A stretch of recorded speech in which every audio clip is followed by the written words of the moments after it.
Hey everybody, my name is Fran, and I am one of the co-hosts of Rambling Through Everyday Life with Fran and Angela. You guys know it. We love to talk about the serious and the not so serious. This is why we ramble. It is rambling with a sincere purpose. There is such a thing, you guys. We want nothing more than to bring you kind, gracious words to your ears, to be an encouragement to you, just as Proverbs 16:24 says. This week, we are talking to ourselves.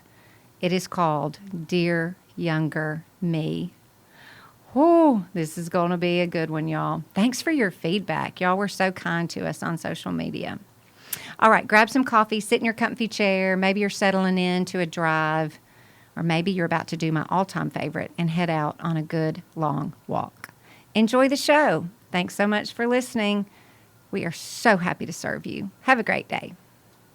Okay, Angela, this is loads of fun. Dear Younger Me. Oh, my word. We've talked about this concept for a very long time. And today, sister, we are going back in time. But before we go back in time, let's go back last episode. Sure. Tell everybody about what listen, you were so excited to give this away, and I'm so excited for people to have it. Somebody to have it. Not people, a person. We love a giveaway. Don't we love a giveaway? Oh, God, I wish we could do one every other day. And I love when it's a giveaway that literally, no matter where anybody lives, we can ship this to you. Thank you, Amazon. Right. We're so excited to put Don't Give the Enemy a Seat at Your Table in someone's hands. Mm-hmm. Some lucky listener. Who's the author? The author is Louie Giglio, a.k.a. Louie-o. Louie-o. Mm-hmm. Real quick, my brain gets in a hurry, and I combine words all the time.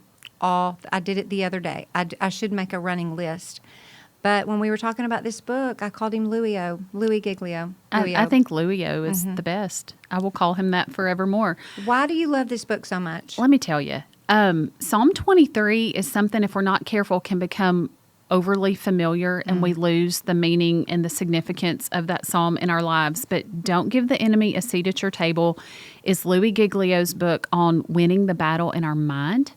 And he talks, I have underlined like 90% of this book, but he talks about how in that psalm it says the Lord prepares a table for us in the presence of our enemies. It's not he prepares a table for us, period, or, with him, period, but in the presence of our enemies. But this is a table for two people, and that is you and the Lord. And the devil is not intended to pull up a seat and join us there, and we can't give him a seat at the table. And he tells this story about how he and his wife were at dinner, and this guy just basically crashed their dinner. And he was like, okay, it's our anniversary or birthday or something, but it was a significant special date night. And this guy just pulled up a chair and wanted to talk and wouldn't leave. And he was like, get lost. But how, he didn't say that. He's too Louie-o to be rude, but how many times are we allowing the devil to pull up a seat at the table for us and the Lord? And y'all, this in typical Louie Giglio fashion, it's a short book, it's small, it's easy, but it is power-packed and so relevant.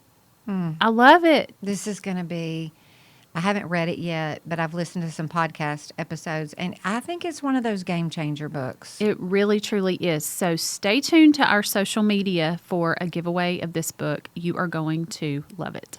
So fun, y'all. So fun. Okay, well, speaking of fun, you guys were a lot of fun in social media because there are 74,000 things that we would want to say to our younger self, and we wanted to ask you all, too, just really to see if we were kind of tracking in the same direction with a couple of our own thoughts that we would want to talk about personally. And I mean, I think we could spend weeks and weeks and weeks. There are probably books and books written about, what would you say to your younger self? But for us, coming from similar backgrounds in the fact that we weren't just super in love with Jesus when we were teenage, young adult, when all of that shaping and molding is taking place. And I'm always thinking about that age group, that demographic. Like, oh my gosh, if I could just sit you down for just a minute and tell you 1, 2, or 3 things, and you would honestly listen and trust me, and really maybe want to do one thing that I said. We're going to dive into some of this. It's personal to us, but it's also personal because we care so much about this younger generation. Well, and it surprised me how emotional I was. I got really, like, I just had to pause and try to dig into why it made me so emotional. But I think you start to really give yourself a little grace at that age for doing some of the dumb things that we do and some of the things going on. But, not too long ago, Kaylee asked me, Mom, if you'd know me, and we were the same age, would we have been friends? And I really quickly said no. And I think it really hurt her feelings because she thought I meant I didn't like her. What I was trying to say is you would not have liked me at that age because we were on totally different paths. But I think as I look back to dear younger me, I just got I got a lump in my throat because it just really... We don't need to be afraid to look back at how far we've come and how much we've grown. That is straight up testimony. Yeah. Thank you, Lord, for your patience with us all.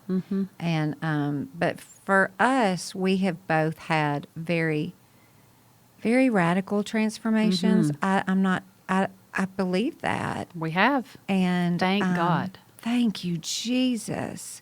So the encouragement is, and many of you understand this, whether it's your own life or maybe you're in it with a child or a family member, but be patient. Be patient with the Lord and His ways and His timing. We really do love for things to be cookie cutter and just move through a process like it's all supposed to go a certain way. And if they grow up in the church, it's supposed to go a certain way. Or, and it's just the Lord is beautiful and perfect and personal. And anyway, I love that we're going to talk about this today, Angela. It's a good episode. It is. Here we go. Okay.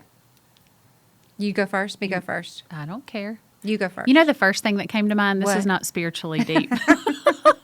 The first thing that came to mind is keep your clothes. Not keep your clothes on, but also do that. But keep your clothes. That's what I thought you were going to say. Keep your clothes. My daughter has bought back my entire 90s wardrobe at thrift stores with my money. Awesome. I wish I'd kept my clothes. Yeah, I've seen a funny, I saw a funny TikTok of a girl that was putting on her mom's clothes from the 90s, and she loved every one of them. And honestly, you look at it and you're like, that's still pretty cute. Is that long ago? And some of the stuff she's buying back that I own, I don't even think is cute anymore. Well, they always say if you wore it once, don't wear it twice. Keep your clothes. On. So your kid doesn't but so your kid's not spending your money buying all your clothes back. Keep your clothes. That's so great. Okay. Honest truth. Okay, you go first, Angela. If you could talk to younger Angela, and I honestly am thinking for myself between the ages of 16 and 22, probably. 15 to 22 for me, just that window of time. Yes. You go. What do you think about? What would you say? Oh, there's so many. I think one that's really important that I really didn't learn until a few years ago is to stop putting expectations on people. Because that you did that. Did you do that when you were young? Yes, I expect a lot of things out of people still, and just trying to recognize. And be a better grace giver, but people, the times that people hurt me, as I reflect back on some of that, I think I didn't realize that people operate from our own brokenness and our pain, and it's not about me. I think I made a lot of things about me that were not about me, and maybe that person didn't even mean to hurt me, or even was thinking about how things would react or be absorbed by me as a result of their choice, but I think when we expect things out of people or when we get hurt by people, we really have to pull back and view it differently. Does that make sense? Kind of zoom out. What's interesting, too, is that not once have I don't remember being in this age group thinking I had expectations for people. That's interesting. Never once. Yeah. I do not have a memory of thinking, you've disappointed me because I expected this. Well, this kind of goes along with it, but I also think, or wish I'd known younger, I always kind of felt less than or left out by the girls that had this is my lifelong best friend. And we've just skipped through life together from 4 years old until graduation and our life is perfect. I think realizing, you really we can all have lots of friends, and just because God, you have more listen, if friends and that other is friends, not the right? honest truth. You can have lots of different kinds of friends. And they all can fill different roles. You know, you are one of the closest humans to me I have ever been in any kind of relationship with on this earth. You are one of my very best friends. You and I also have other best friends. Right. And You're we not- are not right. threatened by that. Isn't that interesting that when you're a young girl, like where does that, well, we all know where that comes from, your security. And, you know, we did not walk with the Lord and know the Lord to know that that's where our identity and our security should come from. And so as a result, you kind of create this little, you do have a little girl gang as an adult, but you do create this little girl gang and ain't nobody getting in. Yeah. And how sad that is. And as girls trying to find their identity and not sure of who they are, we're not going to let anybody in. Yeah. We are not going to do it. And we're just mean. That's why girls can be so mean. It is. I think some girls are just that way, and I think some, probably most, are that way out of insecurity. But when you just zoom out and at this age look back and go, you know, I wish I'd understood that it's actually more normal to not have one best friend forever, to have a handful of friends, and some are just for seasons of life or different areas of life. I have different, you know, mom friends. I have different, you know, different categories of life. I have lawyer friends. I have different categories. You know, and we've talked a lot about mine and your friendship, but when we started both pursuing our walk with the Lord, this friendship has been so special and so meaningful because it all started with that being what we had in common. Right. Everything it's else grounded just in the flat- right things. Right. Yeah. It's just different. Yeah. Yeah. I think, golly, friendship, regardless of your age, is just, it's hard and tricky, and people don't have good friends. I think today, especially mamas and mama or not, women are just, they're blowing and going either 100 miles an hour and not making space and room for it mentally or physically. And then if you're not married and blowing and going with kids, there's just a lot of insecurity and loneliness. And we're isolated in these worlds where we're just not connecting with people. So friendship, you know, you go, could we not have that class in 5th grade? Like bring home ec back and teach us all how to cook and teach us about friendships. Yeah. Just teach us how to do some things that we've lost or didn't ever really learn along the way. And even before you and I got close, I was in a season where I felt really alone and isolated. And looking back on that, it was some of the sweetest, richest time I had with the Lord. But at the time, it was just me thinking, why don't I have people closer to me? So I think looking back even to younger me a few years ago is don't be afraid of those seasons where it feels like you're all alone. We're never alone. That's a lie. Believing that we are, but just leaning into that and then asking God to give you those kind of friendships. I believe that's a prayer He wants to answer. Oh, for sure. We all know that. Yes. I think when I look back on, I had some, I mean, these years for me were not pretty, those teenage young adult years. And so what I'm going to say is that because of my background and my upbringing and my life, I just had zero respect for authority. Zero. So boundaries, rules, expectations, like it just didn't exist. And so everything was, I don't know if everything was fair game, but when you don't have boundaries and you don't have respect for those over you, then that is going to create a whole lot of mess. And so somebody commented on social media and said what they wish they could tell their younger self is, you don't have all the answers, and that's okay. Listen, I thought I had all the answers. I thought as a young teenager, we all know it. If you've parented one, you know it.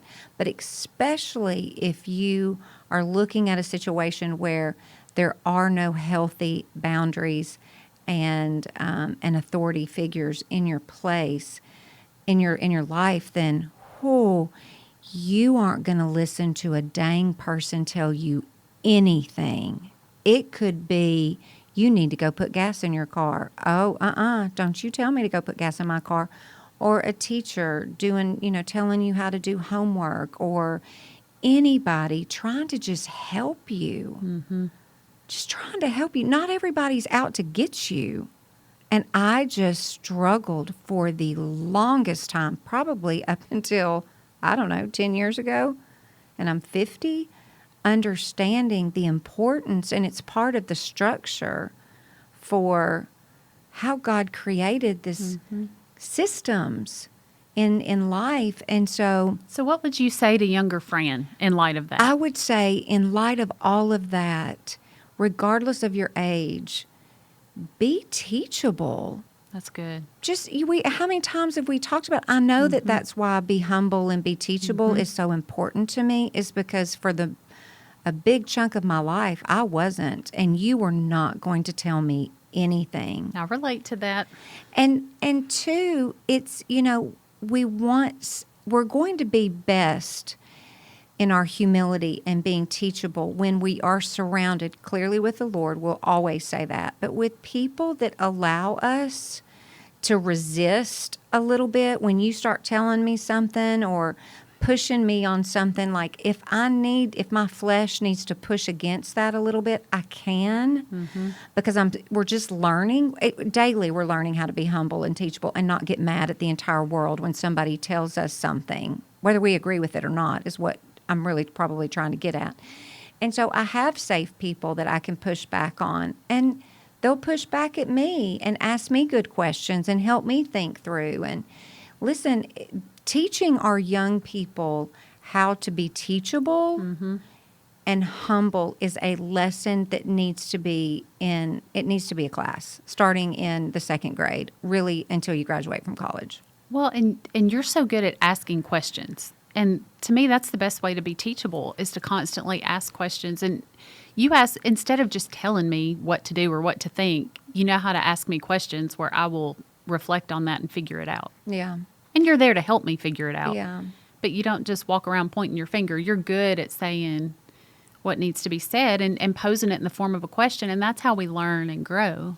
Well, and so if you have somebody in your life that was like me, then what do? You can't just, start telling them what to do. And you can see someone shut down, roll their eyes, resist, always doing the wrong thing, the opposite of what you've asked them to do. Like, get to the root of that. How do we do that practically? I don't know. That's a great question. But I think just depending on the situation, you as the authority, as a person that has influence over that person's life, you need to just honestly probably start with, are you okay? Tell me what's going on. What's happening in your life? And I never had that. I didn't have that communication growing up, so I didn't know how to do that. I didn't learn how to do that until, again, I was probably in my 40s. That builds trust, though. It does build trust. So it allows you to be teachable. But if you're not having good communication with even your own family members, and you start coming in and telling people what to do, and they have just our humanity has a natural bent to, you're not going to tell me what to do, then I don't know. Maybe it just all comes down to communication and just spending time with people. Asking questions, and not just, did you have a good day? That's the worst question. Please, everybody stop. Did you have a good day? Tell me about your day. Not did you have a good day, but tell me about your day. That opens up communication. That's so good. Love it. All right. What else? Well, what else we got over there, Angela? One thing that I think I probably thought was in Scripture somewhere that is not. It is. It's Angela's version somewhere. And if you asked my kids or the volleyball team here, anybody that I spend lengthy time with, they will tell you this is one of the top 3 things I say. Don't follow your heart. Listen, the worst thing in all the world. Do not follow your heart. Your heart is deceitful. Yes. It will lead you astray. Yes. Guard your heart. Where does that come from? Disney movies. Does it really? Sure it does. Follow it's your heart. all in the world around us. It's the fairy tale. Princess Angela, follow your heart. Well, and I think some people use that concept, and they agree with us scripturally, but they use that more just like follow your dreams or be, Right. Don't, pursue good things or whatever. And we're not, criticizing people for thinking of it that way. But what we are saying is it's in the Bible. guard your heart, lead your heart. Don't ever let it take you places because it's just Well, because we all know, good grief, we all know this. Let's just pick on the ages 16 to 21, 22. Following your heart is just as normal and natural. That's what your flesh is going to do. And if you're not grounded in, not even grounded, but if you're not pursuing any kind of knowledge of what the Lord wants for you, then you're going to follow your heart 99.9% of the time. which is probably what you and I did Oh, once yeah. upon a time Yeah. to get where we went, and we do not recommend Yeah. on any level. Yeah. Pursue. Let the Lord give you a new heart, Yeah. Oh, listen. Oh, we could talk about that for 400 days. couldn't we? Yeah, I think that when you think about your younger self and goodness, all that, like, you just immediately have all these flashbacks of, oh my gosh, like you think about all the negative stuff, but clearly on this side of things, I'm so thankful for the Lord's patience. If anybody listening is not even remotely interested in church, doesn't care about church, honestly, right now, I wouldn't blame you. You look at the church and Christianity and go, good gosh, it's a hot mess. I understand that. I opposed the church. I mean, after Chip and I got married, did not want to have anything to do. I just thought, good grief, all these people do is talk about Jesus. and that's okay. Have some patience with them.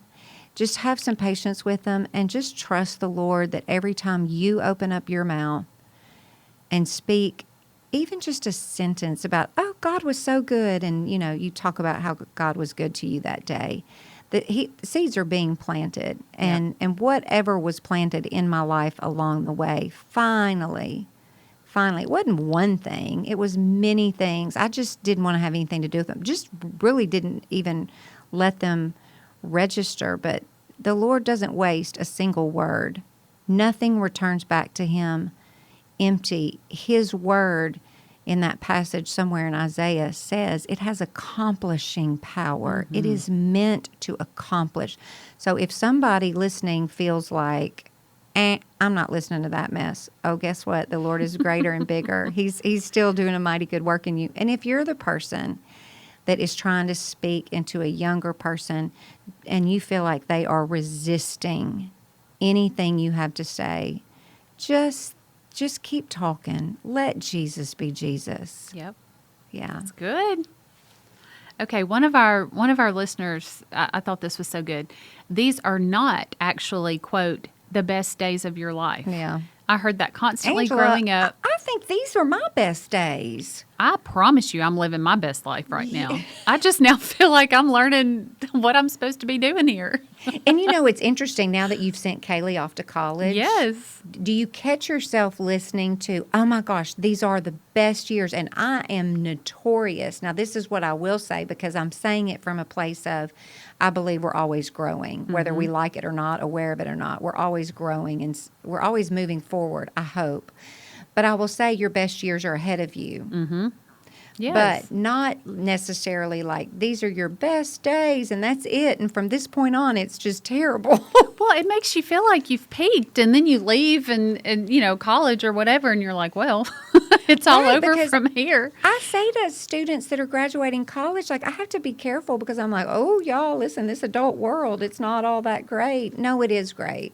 Well, and speaking of college, you don't have to have your life figured out. I think I believed the lie that, I had to have my whole life figured out as I was in high school even. What are you going to do with your life? And we ask these kids just out of habit, where are you going to college? What are you going to major in? What are you going to do with the rest of your life? And we put so much pressure on them. They don't know. They don't need to have it all figured out. No, and they could very well major in something, and then 12 years later, they're doing something completely different. That's right. Okay, what else? This one was good. Don't think going to church on Sunday is enough. Take a dive deep into the Word now. Study it daily. Start a fervent prayer life now. Put God first in every single thing you do. Let everything you do and say glorify the Lord. Your relationship with God should be first and most important. And one of our favorites, pray Psalm 91. Yeah. And listen, if that's the person that is that's you as a young person, and you are stepping into a season where you feel like that can be challenged, especially those going off to college. For Kaylee's going off to college, like everything that she's ever known in regards to her spiritual life is changing. And so she is going to have to think on her own and stand on her own two spiritual feet. But mercy, golly, let that be a prayer. Don't be afraid to continue to push in towards Jesus, because the world comes after our kids harder and harder and harder the older they get. And having that faith crisis is expected. Yes. And it's okay. It's okay if That's they part start of that transition. if they start to question things, but you want them to question and ask those good questions in a healthy context of community that's not going to go, yeah, that's all dumb. You don't want to go do that. Don't go to church. These are your best years. Let's do this now and Live it up. Live it up. Yeah. You just have to be very careful.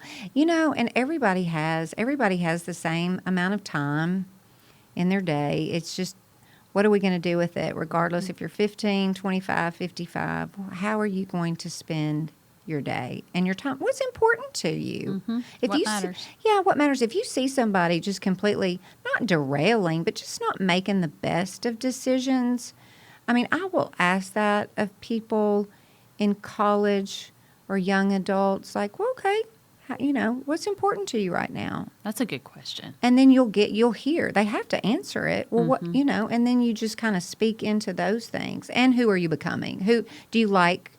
Do you like who you see in yourself? Just those reflection questions that they have to answer, and you can't answer yes or no. I would love to see some of the listeners that are closer to our age invite somebody younger that they know to coffee and ask a couple of these questions. Wouldn't that be fun? Maybe that'll happen. What do you think about, I mean, you've got Kaylee. My youngest is almost 21, so we're still kind of in the same space with them. But what do you see out of these high school students that are going off to college? What excites you and what has you concerned? I love just that sense of awe and wonder of, I think about Ariel and some of these princesses in the Disney movies, when they're finally out, they're like, oh, I'm out in this great big world. Kaylee was so excited. She's always been bigger than the little space that we kept her in. And we knew that, but we tried to keep her there and teach her as much as we could. But just seeing the excitement of getting to spread their wings and be out in the world, which is also terrifying because of things that I know that I've seen that she has no idea about because she has been a little bit sheltered. But I love that this age group has such a need for authenticity. They've got no use and no patience for any platitudes, anything we may say that just sounds like we're just glossing over. They have a hunger for what is real, what is true, what has substance. They don't want just fluffy little Bible study sayings. And that's how we grew up. We grew up just, everything's great. Gloss it over. We don't talk about anything. Don't dig into it. Be seen and not heard, or don't question that, or don't. But they really own who they are and who they want to be, and want deeper, more substantive things in ways that I don't think we even were aware of. Yeah. Oh, I agree completely. Okay, what has you worried? The world is just, in their generation, they have experienced so much so fast, just in everything around us. Thank you, social media. Yeah. It's all just rapid fire. They have access to so much information. My brain hurts all the time just from absorbing too much content, and they don't know any other way. Right. So just helping. Now, I will say, too, I've also learned from Kaylee and some of my friends that are her age. They are better than I am in some ways about just taking a break and not being on their phones all the time. And I think it's a struggle for all of us, but just making sure that there's a life beyond that cell phone. Yeah. And being so readily available. Yeah. that we need to know how to be bored. We need to know, Right. you know, I don't know how to be bored anymore. I'm always You just reaching pick for up- something. Yeah, just pick up your phone and Yeah. scroll through something for a while. So I've started, you know, these morning walks because Mm-hmm. before my brain can jump onto anything on my phone, I'm giving the Lord space. Mm-hmm. And it's kind of sad that I have to actually be walking to not be distracted by my phone. Right. I found that when I was in my quiet time, I was still so distracted. Right. I had to do something else. But I do worry about our attention spans. it's horrible. And our ability to focus. Yeah. And we've talked about that before. And just being able to read a book from start to finish or more than just a couple of pages without feeling like I'm done. I mean, our brains have probably all been rewired Yeah. to not handle much depth, which is terrifying We've got to moving fight forward. for that. Yeah. You really do. You really Yeah. do have to fight for it. Okay, I want to say one more thing as we kind of wrap this up. Let's talk about dear younger me, the materialism that we didn't have a ton of it. Like we got a 1974 car to drive, and we just didn't. We didn't have remote controls. No, we didn't. You sent the youngest sister to go change the channel on the Yeah. TV because nobody else wanted We to get up weren't and do going it. on all these vacations. No. Like, just this, the part when you said the world, like the Mm-hmm. concern, the world, and it's our fault. Good grief. We're the ones that have parented these people. But I do think, wow, my goodness, I am glad. If I were to look back at dear younger me and be thankful about something, it would honestly be because my life was a train wreck. And then if you wanted to add that layer of materialism and going and having and doing, whoo. So it tells me that nowadays a young girl growing up in this world because of Instagram and all the social media that you are supposed to have all these things and look this way that they tell you you're supposed to look. All the ads they get, everything, and you're a train wreck.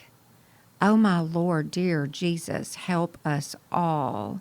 So I am thankful, Angela, that in the 80s and in the 70s, 80s, and 90s, we didn't have all this stuff. We didn't. We got new shoes the beginning Back of the to school year school. and around Easter, and we got one pair of church shoes and one pair of school shoes. Look at what we've done And- to our kids, Oh my y'all. goodness gracious! I'm Can we enabling. get a do-over? Oh, my gosh. Yeah, dear younger me, here's the bottom line. Dear younger me, pray that all the young people in your life will come to know the Lord sooner than later. That's right. And who you surround yourself with matters. Gosh, yes. And don't be afraid of having lots of different people in your life serving lots of different roles as opposed to one person serving all the roles. Yes, yes, yes. I mean, if you aren't happy, if you see people making decisions and choices that you go, oh, golly, Bill, well, I guarantee you the people they're surrounding themselves with, that's your number one indicator. It is. Run for your life. Get out of there. Yeah. And don't be a people pleaser.